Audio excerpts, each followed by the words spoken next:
Quando eu cheguei em Brasília, ainda sem muita perspectiva de como ia ser minha vida aqui, uma das primeiras coisas que eu quis, um dos primeiros lugares que eu quis conhecer foi a UNB. Mesmo não morando aqui, eu sabia da UNB, conhecia, e tinha um certo encantamento, assim, e queria conhecer.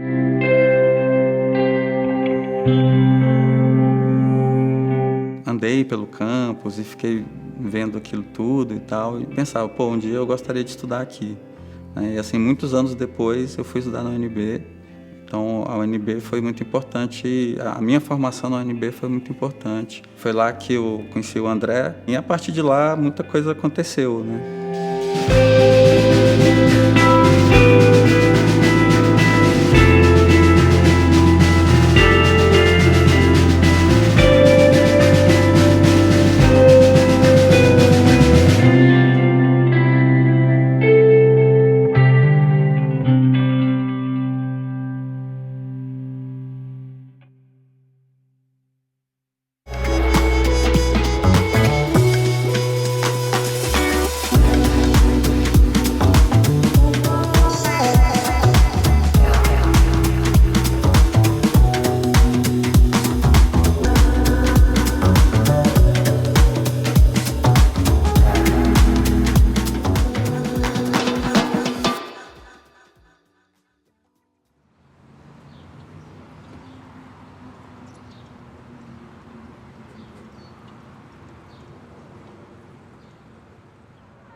Bom, eu nasci em Brasília, né? Assim, eu vivi a vida quase toda aqui. E eu sempre vivenciei muito a cidade, sempre nas férias eu estava por aqui, eventualmente viajava, mas estava sempre por aqui. E aí essa construção da cidade foi sempre muito forte para mim, né? A construção, na minha percepção do que era a cidade, foi sempre muito forte, porque eu passei a infância muito brincando em superquadra, morava numa superquadra e tinha aqueles limites da quadra para brincar, minha mãe deixava a gente mais livre. E aí você vai criando as amizades, as relações, as brincadeiras ali dentro da quadra. Eu sou de uma cidade pequena, do Maranhão. Nasci em Gonçalves Dias, mas com 3 anos eu fui para Porto Franco, que é uma cidade mais ao sul do Maranhão. O universo, a perspectiva que a gente tem lá é muito restrito, né? E eu sempre gostei muito de desenhar. Quando eu pensava no futuro,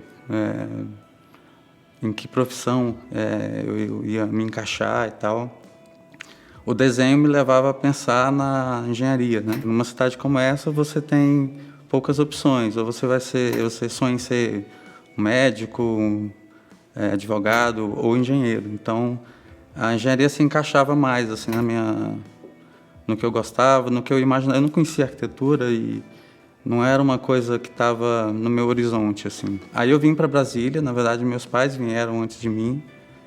E um tempo depois eu vim, a gente morou aqui um tempo, e eles tiveram que voltar e eu fiquei, né? Fiquei em Brasília e muito novo ainda, assim, eu tive que trabalhar. Demorei um tempo para chegar à arquitetura. Eu acabei fazendo como primeira escolha engenharia. E eu fiz 3 anos de engenharia no UNB. E aí, em determinado momento, eu tentei buscar coisas que tinham mais a ver comigo. Lembrei que eu gostava de desenhar, gostava de fazer maquete de papel, gostava de...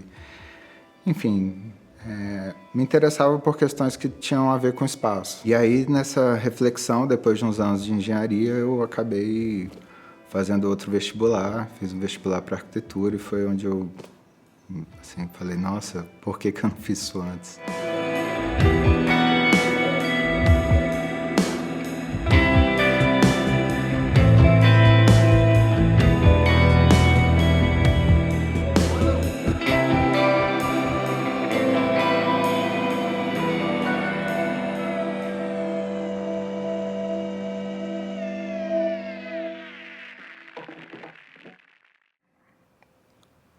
Quando eu entrei na faculdade de arquitetura, eu vivenciei muito, de forma muito intensa a faculdade.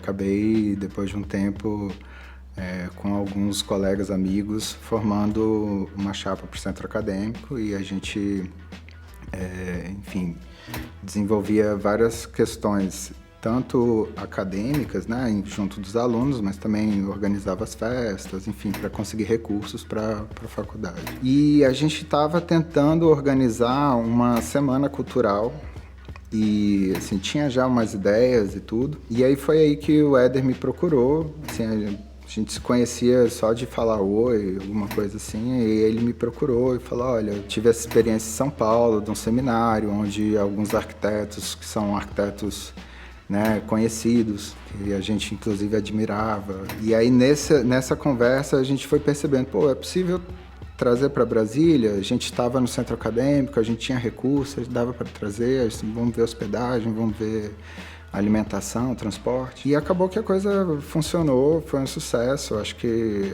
a gente trouxe arquitetos muito importantes assim, na arquitetura contemporânea brasileira e os estudantes tiveram uma oportunidade diferente de, né, assim, trabalhar ao lado de uns caras que têm um nome de peso. E aí na organização disso, né, assim, após um primeiro contato, a gente teve que se falar muito e teve que se encontrar para organizar e tudo. E foi quando a gente foi percebendo que a gente tinha muita afinidade, né? Assim, não só no campo da arquitetura, como assim, a linguagem em arquitetura, mas questões mais amplas da vida, dos posicionamentos, de como enxergar as coisas. Mas logo depois disso eu fui para a Itália para fazer a dupla titulação e aí a gente perdeu um pouco o contato. Depois que eu voltei da Itália, apresentei a minha diplomação aqui e aí só depois de um bom tempo, apesar da gente encontrar eventualmente para tomar uma cerveja e tal, só depois de um bom tempo que a gente se reuniu para trabalhar junto mesmo.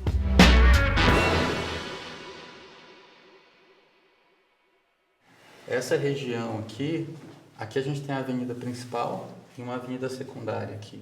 Então o partido do projeto, as premissas, era criar um diálogo franco da edificação com essa área. O terreno ele é um platô que cai aqui.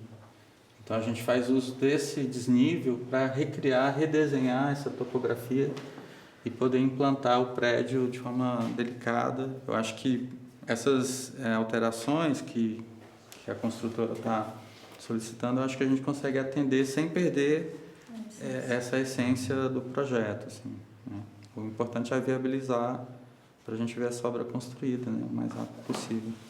Eu e o André, a gente trabalha de forma muito harmônica, na verdade, assim. O diálogo flui muito, assim. Eu sou uma pessoa meio insegura, assim, sabe? Às vezes eu faço uma coisa e fico muito tempo questionando se aquilo tá certo, não tá. Eu acho que o André é uma pessoa muito segura, assim, eu sinto muita confiança nele. Então, eu vejo como um trabalho muito complementar, assim. Se me perguntar o que o Éder representa no todo, na minha vida e tal, eu acho que ele é uma peça fundamental, né, assim, do que eu tenho como construção profissional, mas também como pessoa. Ele me ensinou a ver algumas coisas com algum olhar mais calmo, tranquilo, às vezes por eu ser mais agitado, assim. Eu acho que o ArcBR não seria o ArcBR sem Éder ou sem André.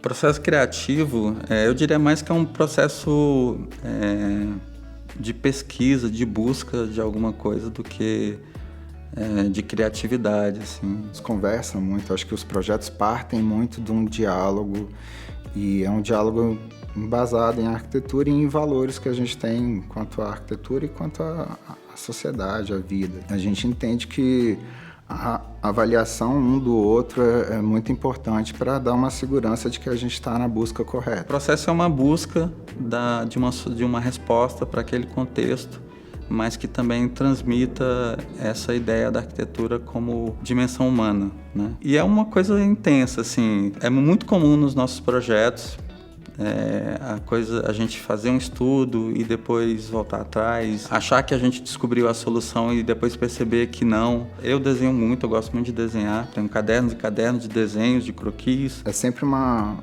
prática importante, esse primeiro momento de discussão para ver que caminho o projeto vai. E aí depois que ele passa dessa primeira etapa, que o cliente aprova o projeto, ou enfim, o projeto ganha mais corpo, aí a gente costuma dividir um pouco quem vai ficar supervisionando, quem vai ficar mais responsável pelo projeto. E ele não é tranquilo, assim, ele é suado, assim, é angustiante muitas vezes.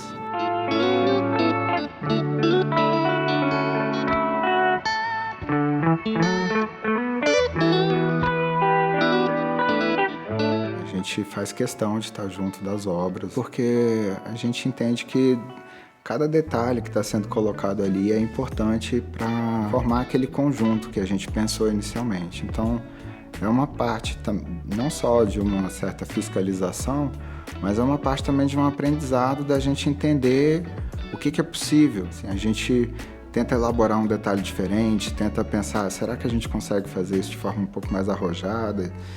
E aí a gente precisa muito do contato com outros profissionais. E esses profissionais, em geral, eles estão envolvidos com a obra.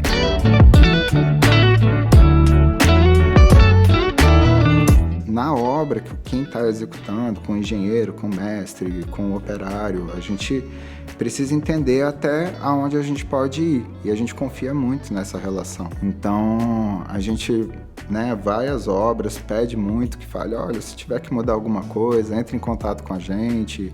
Se a gente não estiver aqui, a gente fica muito disponível. Quando a gente entrega e fala assim, agora vocês vão entrar, eu acho que a gente sente que o papel está cumprido. Assim. A gente não gosta de deixar a obra se levar por ela. A gente prefere estar junto e se envolver sempre.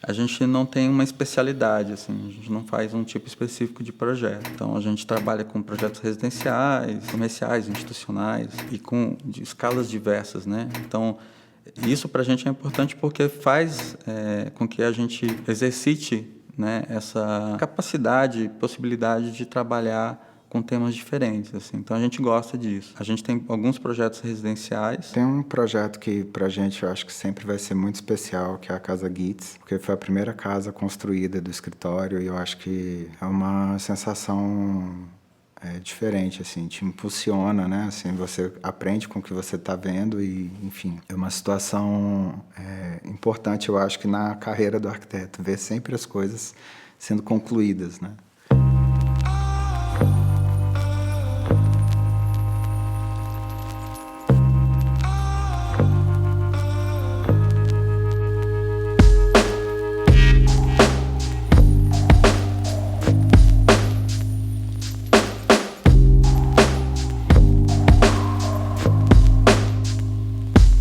Então a Casa Gitz foi essa primeira experiência, assim, é uma casa que tem muito concreto aparente, elementos de madeira. O programa da casa é um programa muito simplificado, né? Assim, e o que essa casa eu acho que tem de interessante é que ela mostra de alguma forma que a gente sempre tem essa busca pelo espaço, da relação do construído com o vazio. E aí a conformação desses espaços junto com a parte de lazer, que tem uma sala lá ao fundo, cria uma pracinha, que eu acho que as pessoas acabam se apropriando desse espaço em várias situações, sabe? Inclusive a gente, quando os clientes chamam a gente, vem aqui, enfim, fazer um churrasco com a gente, é legal essa relação também, né? Muitas vezes os clientes, ao final do processo, nos chamam para vivenciar um pouco daquilo também. E a gente vai super feliz. É uma casa pequena, mas com muito detalhamento técnico, assim. A gente pensou cada um dos detalhezinhos e tiveram questões que a gente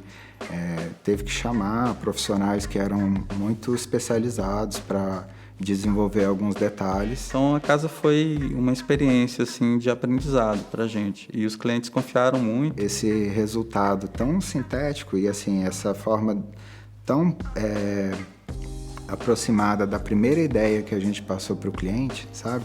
Eu acho que é uma conquista, no final das contas. Tem uma outra casa nossa, que é a Casa Core, é um projeto mais recente, que já tem uma materialidade um pouco diferente da Casa Guides, não tem o concreto aparente, assim. Eles queriam uma casa discreta, delicada, sutil, mas que eles pudessem aproveitar muito com as crianças, assim. Eu acho que os espaços tinham essa questão. Eles falavam muito de uma varanda, assim. A gente quer uma varanda para a gente estar no espaço externo e a gente poder aproveitar com as crianças. Tem um espaço que eu possa brincar, um espaço de grama, que eu possa brincar de bola com meus filhos. E é uma casa que a gente gosta porque ela tem uma solução bem incomum, assim, nos projetos residenciais. A casa ela acontece em 2 blocos meio que separados.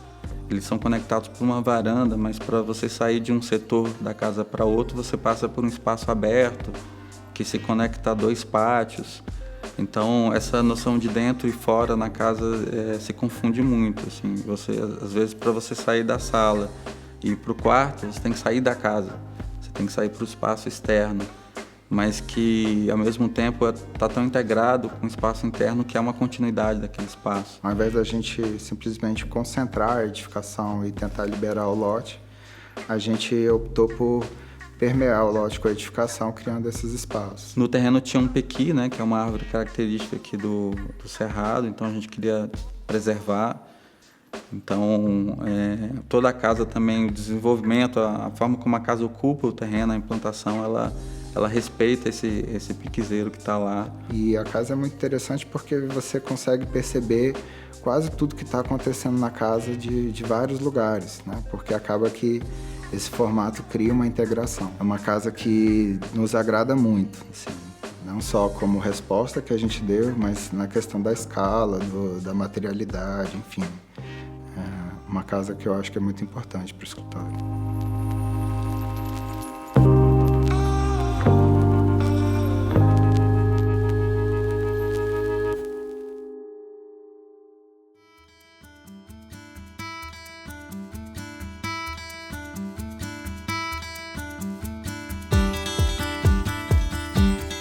A gente acaba fazendo projetos de diferentes usos, assim, a gente já fez escola, já fez unidade de saúde, já fez museu, já fez, assim, nem todos construídos, muitos projetos acabam que a gente não vence ou acabam que não são construídos, mas a gente se permite, né, principalmente por conta dos concursos, a fazer arquitetura de diferentes coisas, mas sempre com um olhar muito próprio nosso. Bom, em 2016, nós participamos de um concurso que era promovido pela CODAB, um órgão do GDF, para unidades habitacionais coletivas em Sobradinho. A ideia era fazer edifícios, eram edifícios de 6 pavimentos e para receber pessoas que estão no programa, né, de habitação da CODAB. E a gente teve uma oportunidade de colocar dentro de um espaço que não era, digamos assim, tão extenso, algumas das nossas ideias. E eu acho que uma coisa que a gente fez do projeto que, bom, foi um pouco diferente do que se esperava, é que a gente dividiu o prédio em 2 partes, meio que trazendo a rua, subindo o prédio. Os apartamentos ficavam separados e a gente criou as conexões de circulações e tal como espaço mais aberto. Para além da edificação, a gente também pensou como a gente poderia fazer as concordâncias de terreno, as pavimentações de forma a retribuir para a cidade de alguma forma. Em 2018, a gente venceu um outro concurso, também da CODAB, assim, promovido pela CODAB. Dessa vez era uma escola, um centro de ensino, que fica num bairro novo que chama Crixá, ali perto de São Sebastião. Essa escola tinha um terreno interessante, porque era um terreno muito alongado e ele tinha uma declividade contínua. E a gente ficou pensando como a gente poderia resolver o projeto nesse sentido, até que a gente chegou a uma ideia de criar 3 térreos. Com essa conformação da volumetria, a gente tem os espaços de entrada nesses diferentes térreos. Em uma dessas entradas, a gente cria um espaço que é uma praça, né? De novo, tentando abrir um pouco para a cidade, assim, o uso. A gente imagina que uma escola numa região onde você não tem ainda, né, tantas opções de cultura, tantas opções de lazer, ela acaba funcionando muito mais do que como uma escola, mas também como um espaço de apropriação da comunidade, né? Então, o projeto tem muito esse caráter, tenta tornar o mais comunitário possível. Acho que é uma das potências do projeto. A gente gosta muito e está ansioso para ser construído.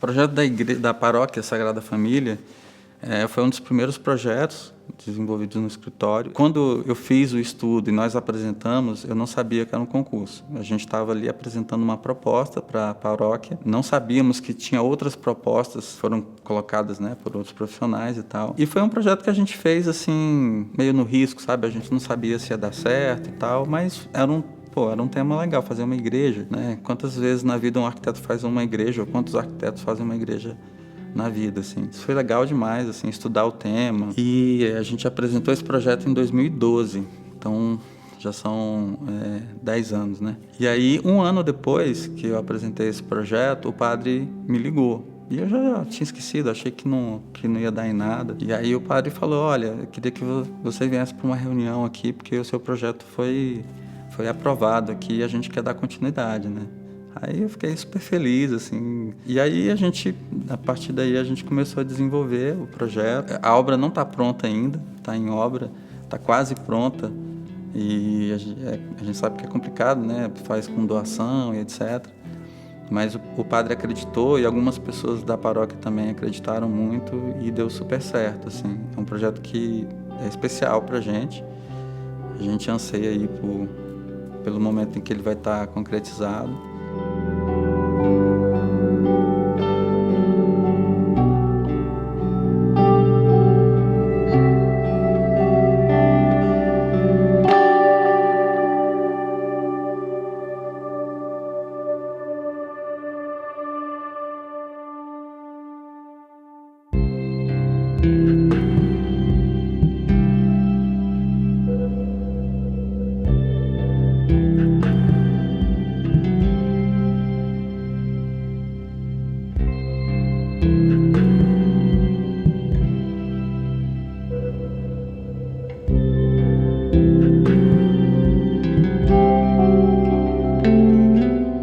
Acho que esse processo, na verdade, é a criação. Assim, a criação é esse suor, essa relação, esse desenvolvimento, claro, combinado com tudo aquilo que a gente já estudou. Não acho que a gente tem um nicho, mas eu acho que sim, a gente tem uma linguagem. Acho que a gente tem uma forma de ver a arquitetura. A forma como a gente encara a arquitetura tem a ver com a forma que a gente encara as questões que a gente vive na nossa vida, assim, né? Então, o entendimento da arquitetura como algo que vai além da construção, dos aspectos assim, práticos, programáticos da arquitetura, e entender que a arquitetura é uma forma de se posicionar, entender que a arquitetura se comunica com as pessoas e torna a vida das pessoas melhor, e, enfim, tem um impacto, né, na sociedade.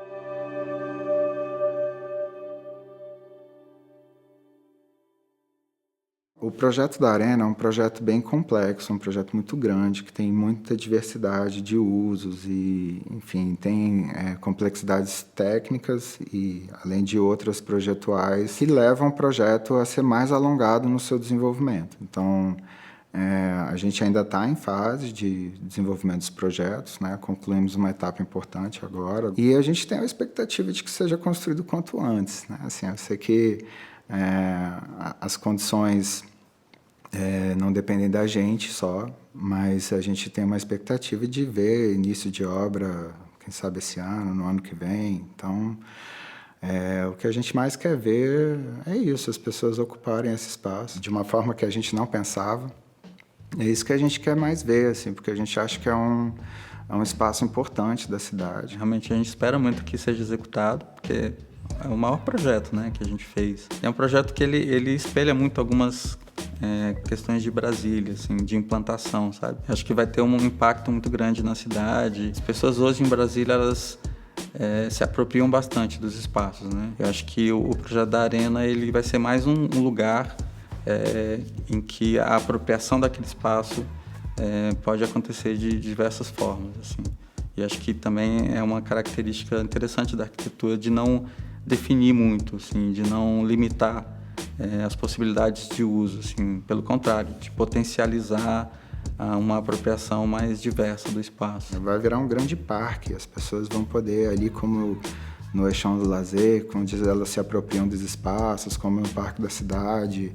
A ideia é que as pessoas tenham essa dinâmica, né, de lazer, mas também com todo ali um suporte de comércio, enfim, de restaurantes, é o que a gente espera ver funcionando em pouco tempo. As áreas edificadas, a gente sempre teve uma preocupação muito grande de deixá-las de forma muito sutil, para que elas não fossem protagonistas naquele espaço. A gente já tem um estádio que é, né, assim, muito volumoso e muito presente no espaço, e a gente esperava fazer uma edificação ou fazer edificações que fossem mais delicadas. O elemento que trouxe essa organização, até de transição da escala mais bucólica, jardins, para a escala gregária, que é da parte mais comercial, é uma plataforma, que é, na verdade, um elemento que sai de uma cota do chão e ela vai se desprendendo, não porque ela está subindo,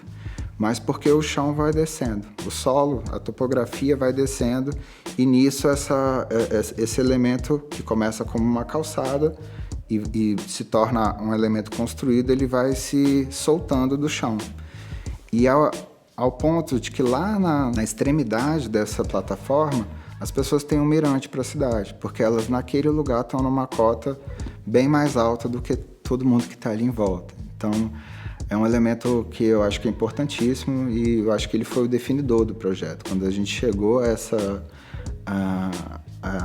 esse desenho, a essa ideia de ter um elemento como uma plataforma mirante que organizava tanto as escalas como as edificações que dela partem, a gente falou, esse projeto realmente é um projeto que está aí para competir, sabe? Acho que é um trabalho de muita gente envolvida, mas é uma satisfação muito grande chegar ao final e ver que a arquitetura está ali, né? Assim, a gente tem os clientes satisfeitos, a gente está satisfeito com a obra, enfim, é um processo muito gostoso mesmo.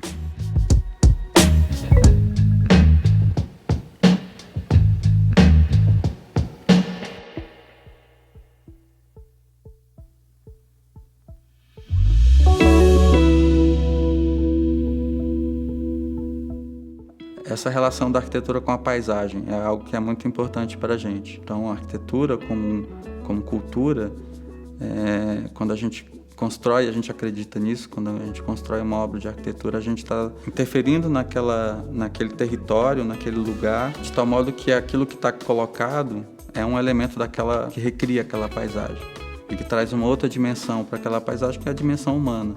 Então, a arquitetura tem essa potência, né, de ser uma expressão humana e que cada pessoa que olha para aquilo interpreta aquilo e recria aquilo como arte, assim. Todas as cidades têm seus problemas. Brasília é uma cidade moderna, um patrimônio, porque também é um marco histórico, assim, né? Assim, é uma experiência da arquitetura e do urbanismo modernos. Esquecendo um pouco da parte da cidade, assim, você criar uma nova cidade num período tão curto, com tanta gente boa fazendo a coisa acontecer, foi um momento tão espetacular da humanidade para mim, assim, seria tão difícil você recriar essa situação nos dias de hoje, eu acho que ou em qualquer outro momento. Brasília é uma cidade muito humanista, por conta desses valores que a gente está falando aqui, sabe? Uma cidade que se implanta muito bem no lugar onde ela está, que respeita o lugar, que se relaciona com a paisagem. Cada vez mais, e a tendência realmente é que Brasília seja um grande polo cultural, um grande polo intelectual, assim, e a gente vai aos poucos quebrar essa ideia de que Brasília é política, porque Brasília é muito única em todos os sentidos, no urbanismo, na arquitetura, na cultura, enfim.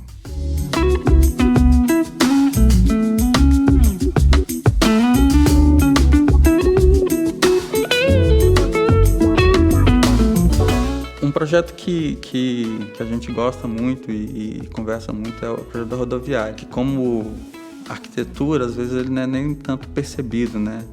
Assim, porque ele é uma mistura de arquitetura e urbanismo. Essa inserção da arquitetura, da estrutura no lugar, é uma coisa que encanta a gente, de fato, assim. E acho que a rodoviária é uma grande lição nesse sentido, né? A rodoviária, além do que ela é um lugar do povo, assim, né? Que as pessoas vão para aquele espaço central e de lá a perspectiva da esplanada, a perspectiva da torre, aquela sensação da continuidade e tal, são muito bonitos, assim. A gente se espelha muito nisso também, aprende com isso. Eu tenho uma admiração absurda pela rodoviária, que é o projeto do Lúcio Costa também, e a forma genial como ele organiza aquele espaço central, que é um cruzamento, né, em vários níveis de coisas acontecendo, e um hub que recebe a população, né, recebe a população de Brasília, passa por ali. Tem uma coisa muito bonita da rodoviária, que é você chegar ali no centro da cidade, e o centro da cidade é o lugar do povo. E isso eu acho que é muito poético. Eu acho que trazer para todas as pessoas a oportunidade de ter essas percepções é muito democrático e bonito. Eu sou muito apaixonado por arquitetura, assim, realmente. Eu quero continuar fazendo arquitetura, continuar tendo a possibilidade de cada vez mais, por meio da arquitetura, construir coisas que sejam boas para as pessoas, para a cidade. Acho que a gente, como arquiteto, pessoas que trabalham na construção da cidade, do espaço habitado, assim, a gente tem uma responsabilidade muito grande, né? A gente não vai mudar a sociedade, não vai tornar a sociedade melhor, mais justa, mais igualitária, que isso é uma coisa muito ampla, mas na medida do possível a gente pode, por meio da arquitetura, humanizar mais o lugar onde a gente vive, né? Se um dia um de nós decidir sair daqui, assim, acabou o ArcBR, porque esse escritório é a união do que nós somos, né? Podem até vir outros para, né, contribuir mais, né, dentro disso tudo. Como a equipe já contribui, mas, enfim, quem sabe vão ter outros sócios, mas eu acho que se um dos dois, ou eu ou o Éder, sairmos, eu acho que perdeu o sentido dessa experiência que a gente teve, sabe? Porque vai ser sinal de que cada um vai estar com sua busca. Então, eu acho que o ArcBR é isso. O ArcBR é o que a gente pensa junto.